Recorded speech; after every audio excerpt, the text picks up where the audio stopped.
Φιλώ το χέρι σου, φιλώ τον ώμο το δεξό σου, φιλώ τον ώμο το ζερβό σου. Στέκου μέσα στρατιώτης μπροστά σου και κάνω την αναφορά μου σε σένα, Γκρέκο, γιατί κι εσύ είσαι ζυμωμένος από το ίδιο κριτικό χώμα με μένα και καλύτερα από όλους τους αγωνιστές που ζουν ή που έχουν ζήσει μπορείς να με νιώσεις. Δεν αφήκες κι εσύ την ίδια κόκκινη γραμμή στις πέτρες. Φωνάζω τη μνήμη να θυμηθεί, περμαζώνω από τον αέρα τη ζωή μου.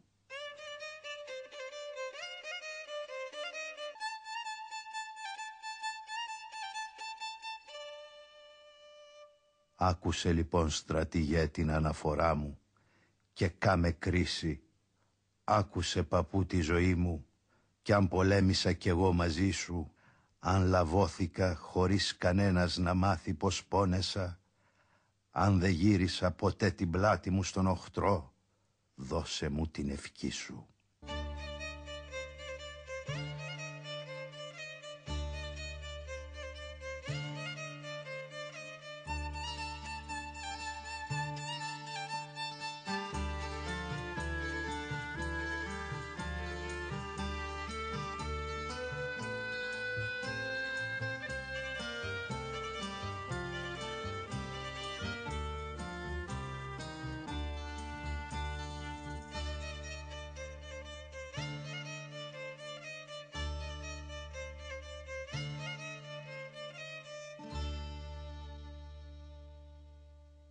Στο πολυπλάνητο ταξίδι μου, στο γαγλωτό μου αγώνα, μελίσσα πολέμησαν και γης και θάλασσα και γέρας. Σοριάζω στην πλωτή το πείσμα μου, τις αρετές, τις έγνοιες, τα κούσα, τα στερνά, τα φτωχικά του θεομάχου ανθρώπου και απλώνω το πανί. Μα όλο με μιας βαριά ξεσπάει φουρτούνα κι όσο να σκώσω μάτι γιόμωσε το πέλαγος συντρίμια κι ως κολυμπούσα ανάμεσα ουρανού και θάλασσας μονάχος με τούτη τη λοξή καρδιά συντρόφισσα και σκύλα, το νου μου με κοντάρι παρφυρό γρικό τον αγού χιάζει σκεφαλής μολογυρού τις γκρεμισμένες πολεμίστρες. Συντρόφοι μου πάλι κι εσείς, καινούρια φύτρα του νησιού μου, στη γης δε χύνω, πίνω το κρασί στη γιά του νου του ανθρώπου. Φιλώ το χέρι σου, φιλώ τον ώμο το δεξό σου, φιλώ τον ώμο το ζερβό σου. Παππού, δώσε την ευχή σου, για την Κρήτη μιλώ.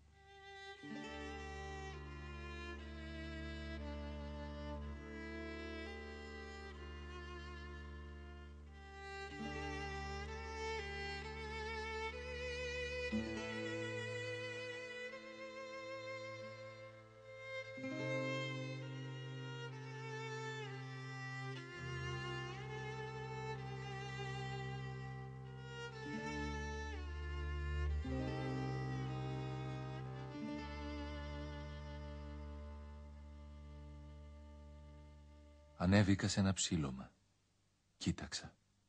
Αυστηρό σοβαρό τοπίο από σιδερόπετρα, από σκούρα δέντρα κι άσπρο ασβεστόχωμα, που λες δεν μπορεί κασμάς να το χαράξει. Μα ξάφνου, κίτρινα τελικά τα κρινάνθια τρυπούσαν την αστρακωμένη του τη γης κι άλαμπαν στον ήλιο. Μακριά, κατά νότου, ένα νησάκι χαμηλό, αμμουδερό, λαμποκοπούσε τριανταφυλένιο και κοκκίνιζε κατά πάρθενο στις πρώτες αχτίδες.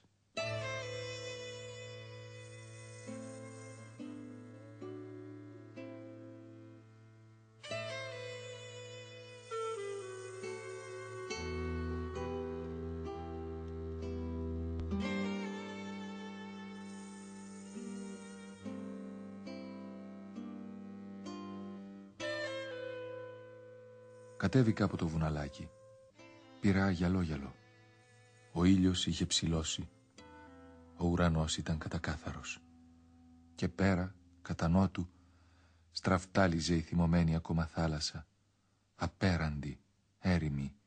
Έφτανε ως την Μπαρμπαριά. Μούγκριζε. Χυμούσε και έτρωε την Κρήτη. «Η Κρήτη», μουρμούρισα. «Η Κρήτη».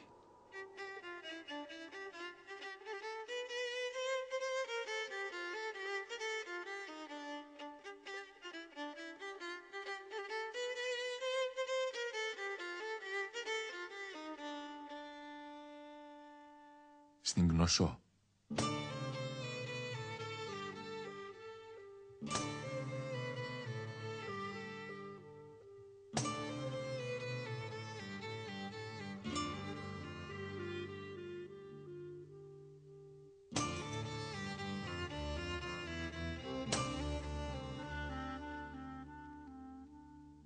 Ξαφνικά, ένας ίσκιος έπεσε πλάι στον ίσκιο μου. Στράφηκα. Ένας φραγκόπαπας με κοίταξε, μου χαμογέλασε. «Ο Αβάς Μένιε», μου είπε και μου δώκε το χέρι. «Θέλετε να μου κάνετε συντροφιά? Δεν ξέρω ελληνικά, μονάχα αρχαία. Μήνυν άιδε θεά πολυάδε ο Αχιλίος, ουλωμένην η μυρή αχαιής αλγέθηκε», εξακολούθησα εγώ. Ανεβήκαμε το απάνω πάτωμα. Παντού κολόνες κοντόχοντρες, χρωματισμένες μαύρες και πορφυρές. Είδαμε στους διαδρόμους ζωγραφισμένα στους τοίχους λουλούδια, ασπίδες, ταύρους.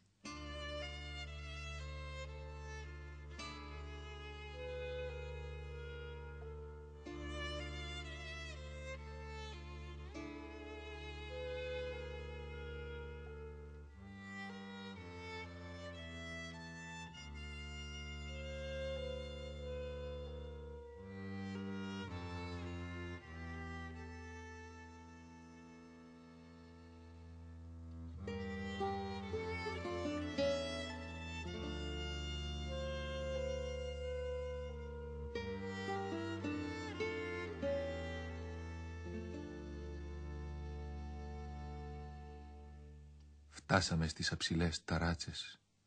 Απλώθηκε γύρα μας το ήρεμο χαρούμενο τοπίο και στο βάθος του ουρανού το ανάσκελα απλωμένο κεφάλι του Δία, ο Γιούχτας.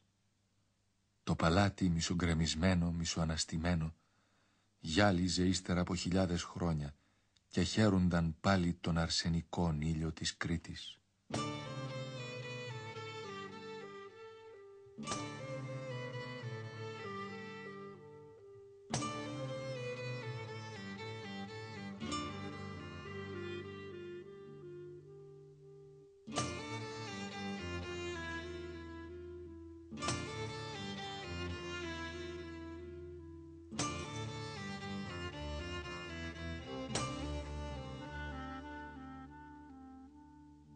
Κατεβήκαμε τις πέτρινες σκάλες, κοιτάζαμε αμίλητοι τις ζωγραφιές τους τοίχους, τους ταύρους, τα κρίνα.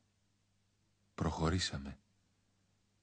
Σταθήκαμε σε μια τετράγωνη κολόνα από γυαλιστερή γυψόπετρα, που απάνω της ήταν χαραγμένο το ιερό σημάδι, το διπλοπέλεκο. Ο Αβάς έσμιξε τα χέρια. Λύγησε μια στιγμή το γόνατο και τα χείλια του σάλεψαν σαν να προσεύχουνταν. Ξαφνιάστηκα. «Προσεύχεστε?» τον ρώτησα. «Και βέβαια προσεύχουμε», μου αποκρίθηκε. «Κάθε ράτσα και κάθε εποχή δίνει στο Θεό την εδική της μάσκα, μα πίσω από όλες τις μάσκες βρίσκεται σε όλες τις εποχές και σε όλες τις ράτσες ο ίδιος πάντα Θεός».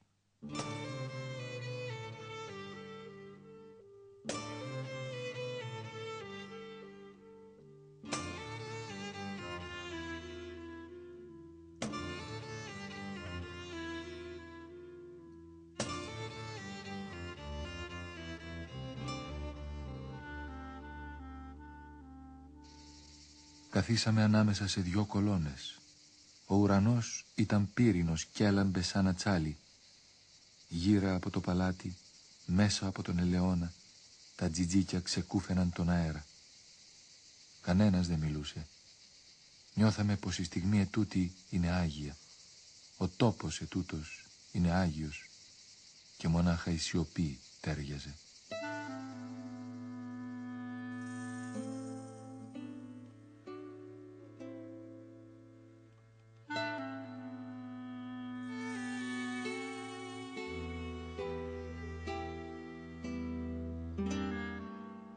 Τι κόσμος είναι τούτος, συλλογίζουμουν. Πότε θα ανοίξει τα χείλια του να μιλήσει.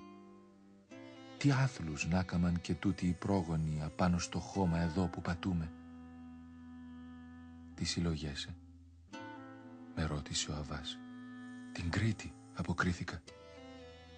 Κι εγώ την Κρήτη, είπε ο σύντροφός μου.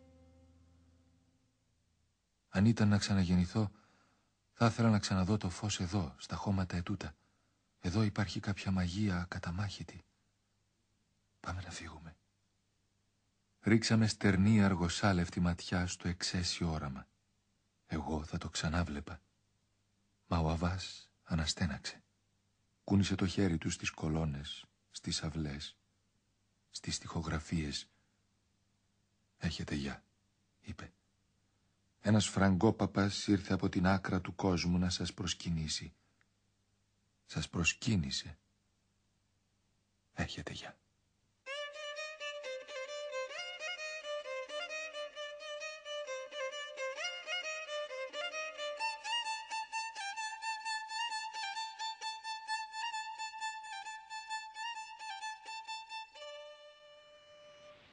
Δρόσισε. Η θάλασσα πέρα από τα καλάμια αναστέναξε τώρα ήσυχα, τρυφερά. Ο αγέρας είχε πέσει, ο ήλιος βασίλεψε. 2 καλοθρεμμένα κοράκια πέρασαν από πάνω μας και τα φτερά τους σούριξαν σαν να σκίστηκε μεταξωτό πανί. Το μεταξωτό που κάμισο να πούμε μια σαντέζας. Το σούρου που έπεφτε χρυσή σκόνη και πασπάλιζε την αυλή.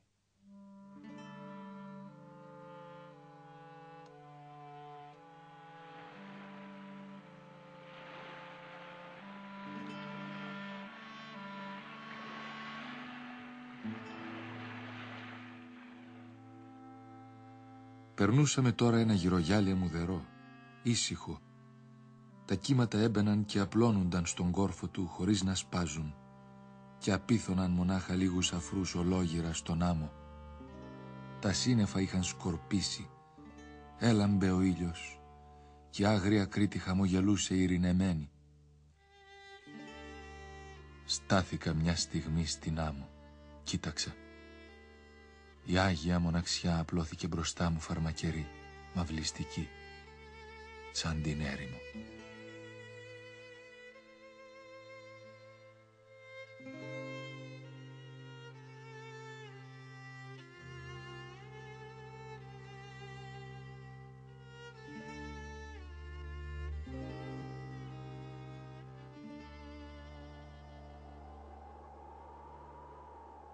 Φιλώ το χέρι σου, φιλώ τον ώμο το δεξό σου, φιλώ τον ώμο το ζερβό σου.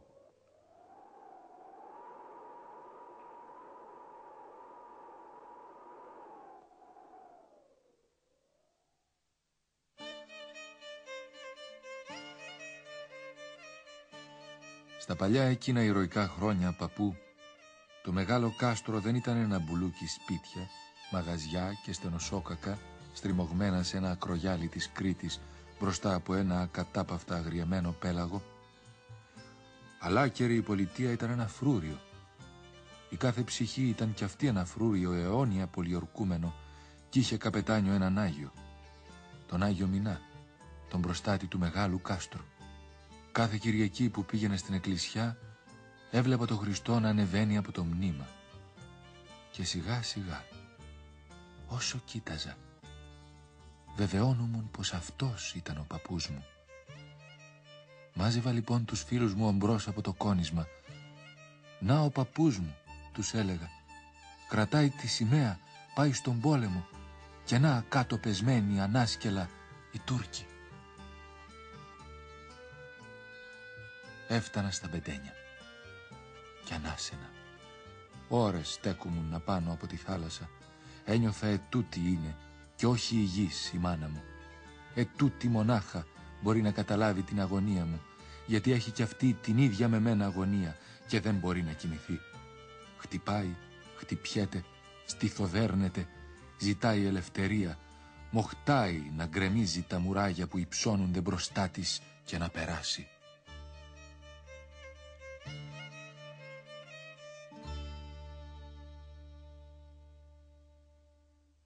Στρωτό αγεράκι στεριανό φυσάει, τρεμό πεξιμέστρα και αναπηδάει σαν μέγας δέλφινας το μητερό καράβι με τα μεγάλα μάτια τα ανοιχτά στην αφρισμένη πλώρα και την ανάγερτη του γάβρα ουρά τη γαλαζοβαμένη. Βουβός μακριά το διάκι απ' τη στεριά κρατώντας Οδυσσέας, αγάλια-γάλια τη λιγάδιαζε στα φρένα το νησί του. Ξερίζωνε τα σπίτια, τα βουνά, τα δέντρα, το λιμάνι κι όλα με ορμή κυλούσαν και έπεφταν στο χώνος του μυαλού του. Ξεπάτωσε έριζα όλο το νησί και το κατάπιε η μνήμη. Σαν άδειασε ο γυαλός και χάθηκε στα μάτια του η πατρίδα, πίκρα πολύ τον κατασκέπασε τα σπλάχνα του κιωτέψαν. Παιδιά, ποτέ μας πια στα μάτια μας δεν θα την ξαναδούμε. Μικρό πουλί ήταν διάβηκε, παιχνίδι και συντριφτή, και μια ρογιά σγουρός βασιλικός και έπεσε από τα αυτή μας.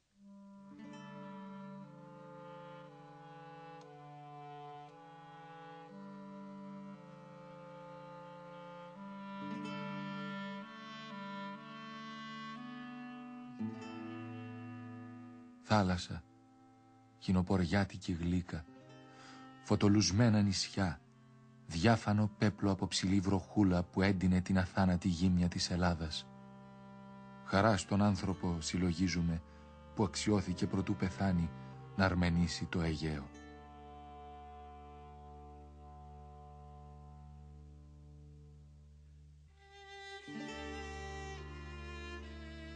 Πολλές χαρές έχει ο κόσμος ετούτος, γυναίκες, φρούτα, ιδέες, μα να είναι χινόπορο τρυφερό και να σκίζει το πέλαο ετούτο.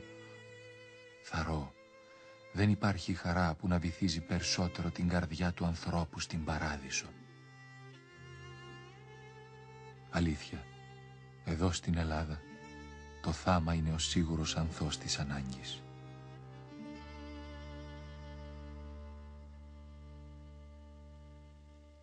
Πιο εκεί, στην άκρα της θάλασσας, σφινωμένο ανάμεσα σε μεγάλους βράχους, το μικρό μοναστηράκι κοίταζε το πέλαγος. Είχα χρόνια να ακούσω τους χαιρετισμούς.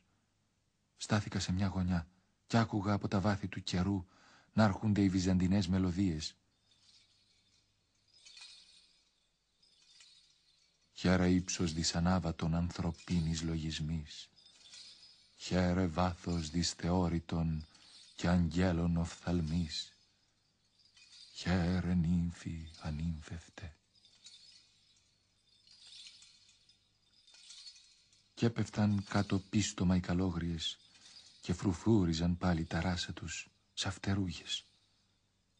Οι στιγμές περνούσαν σαν άγγελοι με μοσκολιβάνι στα φτερά, κρατώντας κρίνα κλειστά, και ψέλναν τα κάλλη της Μαρίας.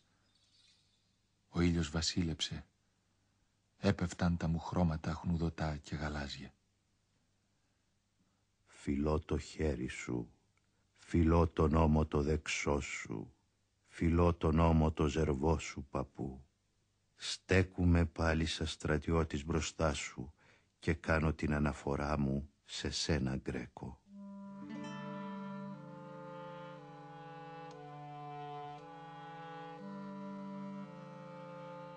Ναι, ακατάλητα πάλευαν μέσα μου το καλό και το κακό, το φως και το σκοτάδι. Και σκοπός μου γράφοντας ήταν στην αρχή ασυνείδητος, ύστερα συνειδητός, να βοηθήσω όσο μπορώ την Κρήτη, το καλό, το φως, να νικήσουν. Σκοπός μου γράφοντας δεν είναι η ομορφιά, είναι η λύτρωση. Και το μαρτύριο, παππού, γίνεται πιο αβάσταχτο όταν η πατρική σου γης είναι ζώρικη και αβόλευτη, όταν τα βουνά της και οι θάλασσες και οι ψυχές που πλάστηκαν από τέτοιους βράχους και τέτοια αρμύρα δεν σου επιτρέπουν ούτε στιγμή να βολευτείς, να γλυκαθείς, να πεις «Φτάνει». Τούτη η Κρήτη έχει κάτι το απάνθρωπο. Δεν ξέρω αν αγαπάει και γι' αυτό τυραννάει τα παιδιά της. Ένα μονάχα ξέρω. Τα μαστιγώνει ίσα με το αίμα.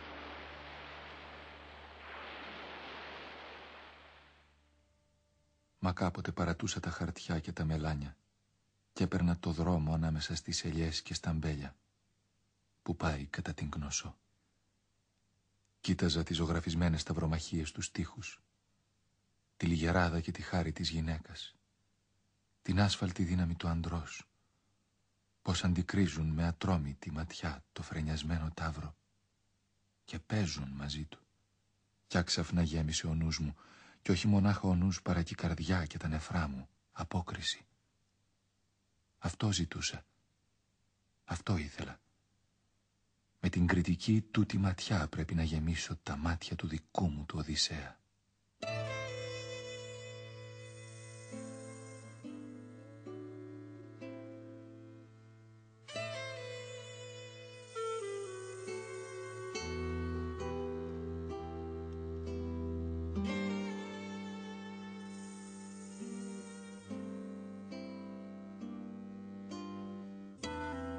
Ορθώς το μεσιακό κατάρτι του, μες στα σγουρά στα φύλλα, αφού γκραζόταν ο μέγας γυριστής του γυρισμού το λάλο.